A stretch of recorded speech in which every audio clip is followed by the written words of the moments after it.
Kini kelantar panjenengan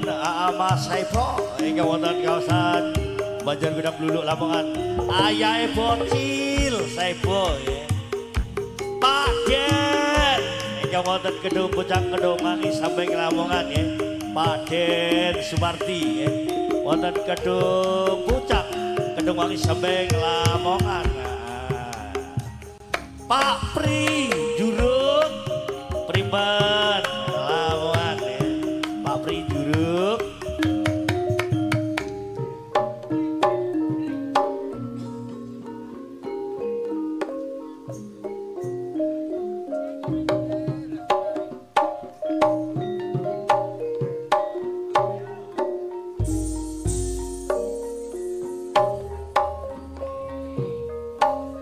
Gendho cahayu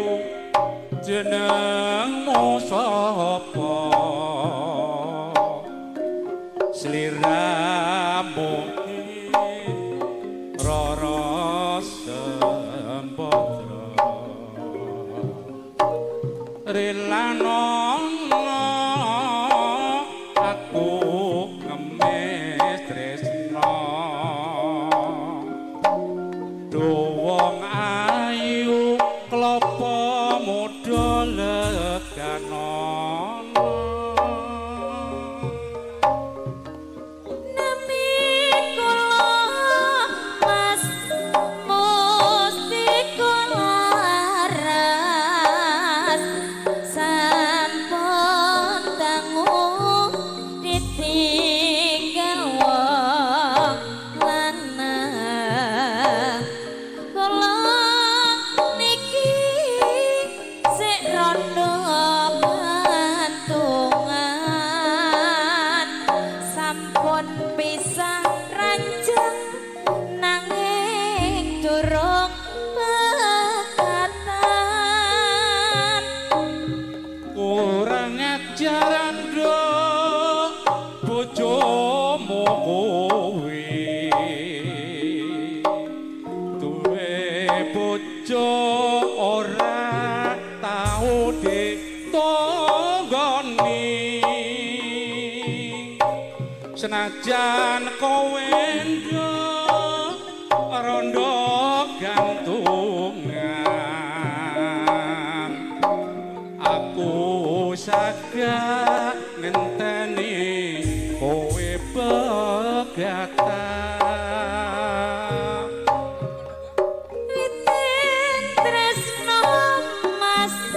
saka kulino saya suwe aku kok tambah tresno aku aja mbok ningali lunga aku iki wis trimo saka jagung godhong telo kang masaku wis gedhe kapan ninggal didhaupake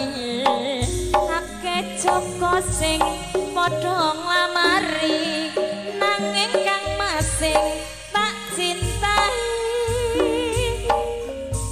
Mas opo ora kliru sliramu ra keponakanku aja keburu nafsu mengko diguyut tanggamu bulan gede amadangi jagat rapi ayo turu sore karepe nambah anake bulan gede adangi jagat ram aja turu sore karepen cedak dodone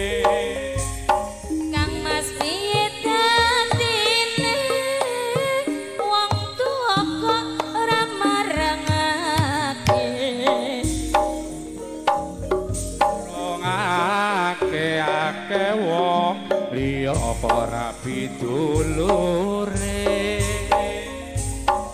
bulan gede amadangi jagat rame ayo turu sore karepe nambah anake perawan gede ya lo rapi karo tanggane wong tuwa ora marengake merga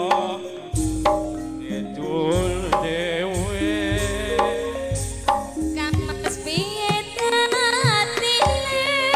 wong tuwa ora marengake akeh wong liya ora pitulure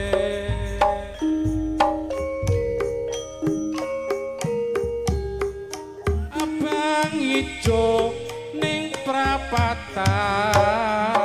apa dik kuwi jenenge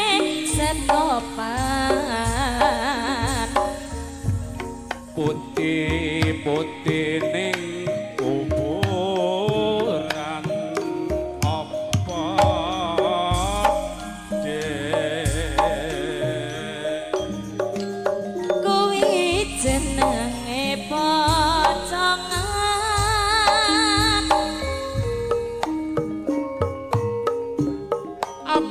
abang-abang rakotangan apa dek kuwi jenenge rambutan budal gandul rasa rungan apa dek kuwi ngono ya kentongane mbahmu gondal gandul warna-warna ya dek ya iki jambu iki nangka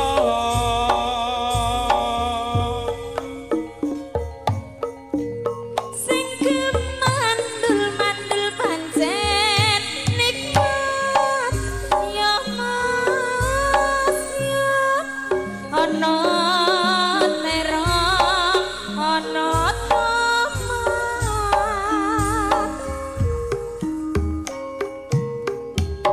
gondal gandul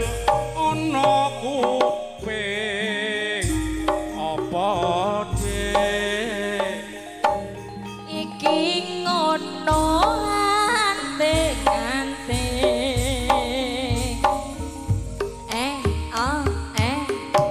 gondal gandul sing mbok gawa